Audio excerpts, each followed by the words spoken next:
Smack dong Pak. Kan sudah bertemu dengan menteri-menteri, instansi-instansi terkait. Mungkin ada masukan-masukan Pak, yang lebih detail, yang lebih strategis terkait ini. Mungkin ada beberapa kementerian yang roadmap-nya harus dirubah atau roadmap-nya belum begitu detail. Coba seperti apa? Ini hari ini kita diskusi aja. Monggo, silahkan. Ada mic wireless. Siap. Mari silakan. Siap. Terima kasih izin Bapak Wapres RI. Kami izin memperkenalkan diri. Saya Laksamana Pertama TNI Arif Badrudin, peserta dari P4N. Ya, silakan Pak. Siap. Kami telah menerima banyak arahan dari menteri-menteri kabinet RI dan ada satu saran yang bisa kami usulkan. Yang pertama, kami belajar tentang geopolitik di Lemhanas, Pak. Kami berharap agar kepemimpinan geopolitik Indonesia ini bisa kembali memimpin di dunia yang sekarang sedang terpolarisasi dengan memanfaatkan Danantara yang saat ini sudah dibentuk oleh Presiden RI dan nantinya akan menyediakan anggaran yang cukup besar di mana 20%-nya rencana dari Kepala Danantara akan diinvestasikan di luar negeri. Nah, untuk itu kami menyarankan agar investasinya ini di negara-negara non-blok dalam bentuk teknologi AI. Kebetulan kami S3-nya tentang model pelatihan AI, Pak. Siap. Sehingga kita bisa menyiapkan para generasi muda kita yang merupakan bonus demografi Indonesia, dilatih tentang AI, dilatih tentang fintech. Kemudian mereka membuka industri-industri startup di negara-negara non-blok tersebut dengan memanfaatkan QRIS kita, Pak. Siap.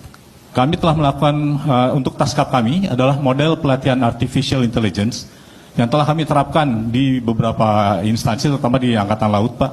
Dan hasilnya cukup menggembirakan, ada yang menjadi juara nasional, bahkan ada yang menjadi juara dunia di Singapura. Harapan kami, kepemimpinan geopolitik Indonesia ini bisa kembali diraih. Zaman dulu Presiden Soekarno tidak pakai uang bisa menjadi pemimpin non-blok. Kita sekarang memiliki Bapak Presiden dan Bapak Wakil Presiden, memiliki Danantara. Saya yakin kita akan kembali menjadi pemimpin non-blok. Demikian, terima kasih. Baik, sudah bertemu langsung dengan CEO Danantara, Bapak-Bapak semua? Belum? Siap, belum. Kapan Pak dijadwalkan ya? Dalam bulan-bulan ini, bulan depan ya mungkin. Oke. Nanti bisa disampaikan langsung ke CEO Danantara terkait itu tadi ya Pak ya? Yang jelas ini apa? Silakan duduk. Terkait geopolitik, ini memang ya tantangannya saat ini adalah geopolitik yang nggak menentu, climate change, lalu perang dagang, perang tarif. Jadi ini Bapak Ibu, saya mohon doa untuk Pak Presiden yang saat ini sedang melakukan perjalanan ke luar negeri, agar beliau diberikan kesehatan dan kelancaran dalam tugas-tugasnya di luar negeri. Karena penting sekali ini, beliau menghadiri BRICS, lalu ini kalau nggak salah sedang di Brussels ya. Penting sekali. Dan yang namanya hilirisasi, itu penting sekali. Kita tidak boleh lagi mengirim barang mentah. Kita harus mengejar nilai tambah dari kegiatan-kegiatan downstreaming ini. Kalau enggak, ya kita selamanya akan diremehkan negara-negara lain. Nah, ini kebetulan ada teman-teman dari negara lain juga. Kita benar-benar fokus di situ. Fokus di AI, fokus di hilirisasi, fokus di pengembangan SDM. Di bulan ini Pak Presiden juga akan segera meluncurkan sekolah rakyat, meluncurkan koperasi merah putih.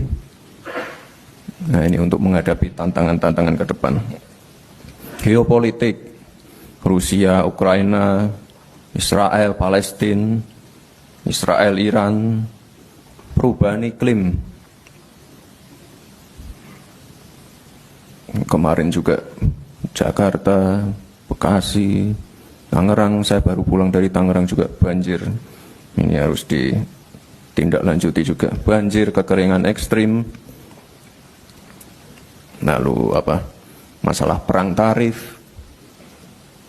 Ini kita sedang bernegosiasi juga. Disrupsi teknologi, AI, blockchain, kripto. Nah, ini saya harap nanti Bapak Ibu semua lebih aware dengan tantangan-tantangan ini. Jadi fokus kita, fokus Pak Presiden, ini sudah jelas hilirisasi, swasembada energi, swasembada pangan, energi baru terbarukan. Nah, kemarin Pak Presiden baru aja meresmikan juga salah satu fasilitas besar di Karawang, pabrik baterai. Ada juga beberapa bulan lalu pabrik pemurnian logam mulia. Ini juga besar sekali. Bapak dan Ibu yang saya hormati,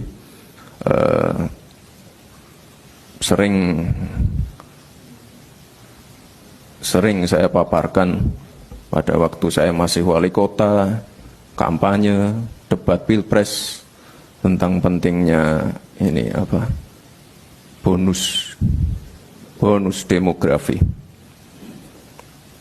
Jadi kesempatan seperti ini tuh hanya datang sekali.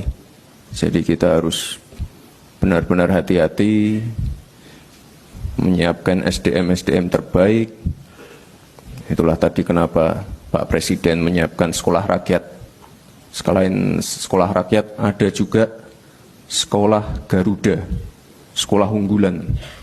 Ini beliau benar-benar menyiapkan SDM kita. Kalau di negara-negara lain ada krisis populasi, ada fenomena aging population seperti Jepang, Korsel, ya kita harus bersyukur. Ini kita sedang mendapatkan bonus demografi. Jadi kita mengubah future challenge menjadi future opportunity. Tapi kita harus hati-hati sekali. Swasembada energi. Bapak Presiden di setiap kesempatan, di ratas, di sidang kabinet, beliau selalu menyampaikan kemandirian pangan dan energi itu penting, di mana ini adalah masalah kedaulatan kita sebagai bangsa.